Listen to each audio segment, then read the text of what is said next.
Broiler chicken खाएं और जान बनाएं। हमने तो ये सुना है कि ब्रायलर ना खाना, कोई भी हार्मोन 30 डिग्री से ऊपर टेम्परेचर को सरवाइव नहीं कर सकता। अब एक चीज़ अंदर सरवाइव की नहीं तो वो आप पे असर नहीं कर सकती। पोल्ट्री प्राइसेस को कंट्रोल करने के लिए छोटी सी बात को हम इतना बड़ा कर देते हैं। हर साल ब्रायलर की जैसी प्राइस ऊपर जाती है उसमें बीमारी भी आ जाती है। हिकमत और डाइटिशियन थोड़े से बहुत ही थोड़े नहीं काफ़ी डिफरेंट हो जाते हैं। 2018 तक मेरा अपना भी यही मानना था कि फ़ीमेल में जो मसले आ रहे हैं वो ब्रायलर खाने से आ रहे हैं। 10 बच्चे पैदा करती थी, 5 सर्वाइव करते होते थे, तब तो नहीं थे शवारमा बर्गर वगैरह। ब्रायलर चिकन खाएं और जान बनाएं। जी हाँ, ब्रायलर आपकी सेहत का जामिन है। हरगिज़ ये हमारी सेहत के लिए नुकसानदेह नहीं है। डॉक्टर आयशा नासिर हमारे पास एक गुड न्यूज़ के साथ हैं और वो कह रही हैं कि ब्रायलर खाओ, सेहतमंद हो जाओ।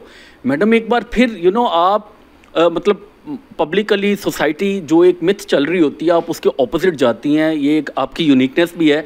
हमने तो ये सुना है कि ब्रायलर ना खाना सेहत ख़राब हो जाएगी, स्पेशली फीमेल्स के लिए उनके हार्मोन्स डिस्टर्ब हो जाएंगे, लेकिन आप कह रही हैं कि ब्रायलर खाओ और सेहतमंद हो जाओ। अच्छा, सबसे पहले तो एक चीज़ समझ लें कि हार्मोन्स एक इंतहाई सेंसिटिव चीज़ होती है। कोई भी हार्मोन 30 डिग्री से ऊपर टेम्परेचर को सरवाइव नहीं कर सकता। अगर आपके ब्रायलर को लेट से पहले तो हम एक हाइपोथेटिकल सिचुएशन इमेजिन करते हैं, जी लग गए हार्मोन्स, टीके लगे हुए हैं इसको हार्मोन्स के। जब आपने उस चिकन को पकाया, पीछे हार्मोन्स सर्वाइव कर ही नहीं सकते। अब एक चीज़ अंदर सर्वाइव की नहीं तो वो आप पे असर नहीं कर सकती।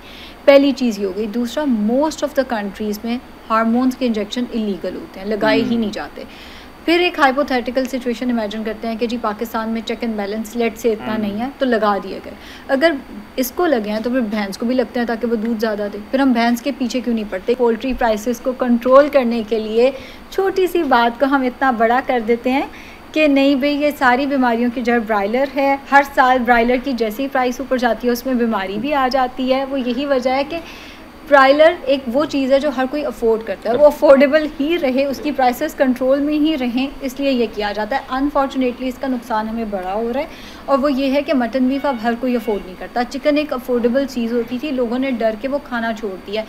जब आप चिकन नहीं खाएंगे, मटन बीफ अनफॉर्चुनेटली बहुत सारे लोग अफोर्ड नहीं करते। प्रोटीन डेफिशिएंसी, आयरन की डेफिशिएंसी, मसल लॉस, डाइट पूरी नहीं हो रही, बच्चों के बाल ख़राब हो रहे हैं, स्किन ख़राब हो रही है, ये सारा कुछ शुरू हो। काफ़ी ज़्यादा डॉक्टर्स भी इस चीज़ को ना हाईलाइट कर रहे थे। कुछ हकीम लोग जो हिकमत के माशाल्लाह काफ़ी वायरल होते हैं, वो भी कह रहे थे कि ब्रायलर जो है ये सेहत के लिए नुकसानदेह है। तो इतने बड़े हुक्मा जिन्होंने अपनी इस फील्ड में इतने सालों गुजार दिए, तो मैडम उनके भी कहने में कोई वज़न तो होगा। देखिए, मैं हर एक की रिस्पेक्ट करती हूँ। हिकमत और डाइटिशियन थोड़े से बहुत ही थोड़े नहीं काफ़ी डिफरेंट हो जाते हैं। हिकमत और डाइटेटिक्स बहुत डिफरेंट चीज़ें हैं, पहली चीज़ तो ये। दूसरी चीज़, 2018 तक मेरा अपना भी यही मानना था कि फ़ीमेल में जो मसले आ रहे हैं वो ब्रायलर खाने से आ रहे हैं। लेकिन आप विद टाइम सीखते हो ना, आप रिसर्चेस पढ़ते हो, आप एविडेंस देखते हो, आप सीखते हो। पहले मैं भी यही गलतियां करती रही हूँ, लेकिन फिर जब पढ़ा उसको बारीकी से तो फिर समझ आई कि नहीं, इसका इतना ज़्यादा रोल नहीं है। बहुत सारे लोगों को शायद पता नहीं क्यों लगता है कि मुझे पोल्ट्री वालों ने पैसे दिए हैं। मैं हालांकि मैं कौन हूँ, मेरी कोई इतनी इंपॉर्टेंस नहीं है इस मुल्क में कि एक मुझे दे के तो आपने मुर्गी ज़्यादा बेच लेनी है, ऐसा नहीं होता। ऐसा नहीं है, मैंने भी ये गलती की है। शायद हम उतनी रिसर्च ही नहीं करते। मैंने बहुत सारे डॉक्टर्स को वाकई ये कहते सुना है, ब्रायलर छोड़ दो तो तुम्हारे हार्मोन्स ठीक हो जाएंगे। नहीं होते, तो फिर उसका जिम्मेदार कौन है? इवन आप बिलीव करें कि फीमेल्स स्पेशली प्रेग्नेंट फीमेल्स में जो मिसकैरेजेस केसेस में बहुत हद तक इजाफा हो रहा है आजकल, तो उसमें मैंने डॉक्टर्स को पर्सनली ये कहते सुना है, मैं खुद वहाँ मौजूद था, कि ये जो आप पिज़्ज़ा बर्गर शवारमा में जो ब्रायलर यूज़ होता है उसकी वजह से सारा कुछ हो रहा है। इन खुराकों से जान छुड़ाओ, देसी घी और मक्खन की तरफ आओ। अस्तगफार। देखिए, आज से पहले जो था ना, बच्चे अगर 10 एक औरत पैदा करती थी, पहले तो पॉपुलेशन भी ज़्यादा थी ना, 10 बच्चे पैदा करती थी, 5 सर्वाइव करते होते थे, तब तो नहीं थे शवारमा बर्गर वगैरह। उल्टा बच्चों की जो बर्थ है वो बेहतर हुई है, बच्चों के सर्वाइवल के चांसेस बेहतर हुए हैं न्यूट्रिशन के साथ, डाइट के साथ, रिसर्च के साथ, साइंस आगे जाने के साथ। एंड जब साइंस कह रही है कि नहीं कोई मसला, तो फिर कैसे कोई मसला हो सकता है? ये बिल्कुल गलत है। जब हमें कुछ समझ नहीं आता तो फिर हम कुछ भी कह देते हैं। अच्छा, आपकी एक बात में बहुत वज़न है और मैं इसको बाकी सेकंड करूँगा कि अगर ब्रायलर को इंजेक्शन लगा रहे हैं और वो डेंजरस है, तो जो भैंस और गाय को दूध के लिए लगा रहे हैं वो डेंजरस नहीं है क्या? ये वाकई बहुत ज़बरदस्त बात है। तो मेरा इसी से जुड़ा एक क्वेश्चन है कि इंजेक्शन से हटकर ब्रायलर को कुछ एंटीबायोटिक्स भी इंजेक्ट की जाती हैं। अब उन एंटीबायोटिक का कोई ना कोई तो साइड इफ़ेक्ट होता होगा, उस पर नहीं तो हम पर। देखिए, जो एक मुर्गी खा रही है या जो उसको अद्वियात दी जा रही हैं या कोई भी चीज़ है, उसका आप पे कोई असर नहीं हो सकता। अगर ऐसी बात होती तो मुर्गी जो हमारे घरों में होती है, जो देसी मुर्गी है, वो छिपकली खाती है, खा जाती है ना छिपकली। जी, वो तो बिल्कुल नहीं खाते, सोचें वो जहर है छिपकली, वो खा जाती है, हम वो खा रहे हैं।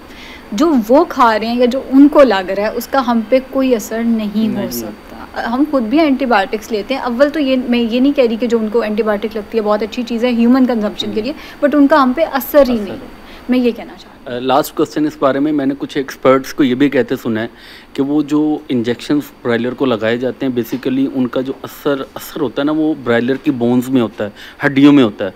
आप गोश्त खा लेंगे तो कुछ नहीं होगा, अगर आप उसकी हड्डी चबा जाएंगे तो फिर आपको इफेक्ट होगा। हड्डी भी उसी टेम्परेचर पे पकी हुई है जिस टेम्परेचर पे गोश्त पका हुआ है। कोई भी हार्मोन 30 डिग्री से ऊपर टेम्परेचर पे सर्वाइव नहीं करता। हड्डियाँ वैसे ही हम कहते हैं ज़रा कम चबाया करो, वो हमारा मैंने मजहबी तौर पे इस बात को सुना हुआ है कि आपको हड्डी नहीं चबानी चाहिए। तो इस चीज़ से मैं इसलिए अग्री करती हूँ कि हमारा मज़हब कहता है कि हड्डी ना चबाओ, गोश्त खाओ, हड्डी वाला सेक्शन जो है वो छोड़ देना चाहिए।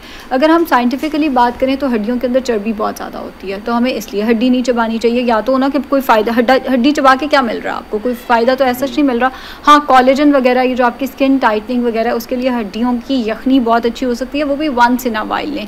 जहाँ तक बात है हड्डी छोड़ दो तो गोश्त खा लो, इसका हार्मोन से कोई ताल्लुक नहीं है। अभी वही टेम्परेचर पे हड्डी पकी है, वही टेम्परेचर पे मांस पका है। लेकिन जी एक बहुत बहुत बड़ी गुड न्यूज़ है लाहौरियों के लिए स्पेशली कि ब्रायलर खाएं, जम के खाएं, कढ़ाइयाँ खाएं या बारबेक्यू खाएं, आपको कुछ नहीं होने वाला है।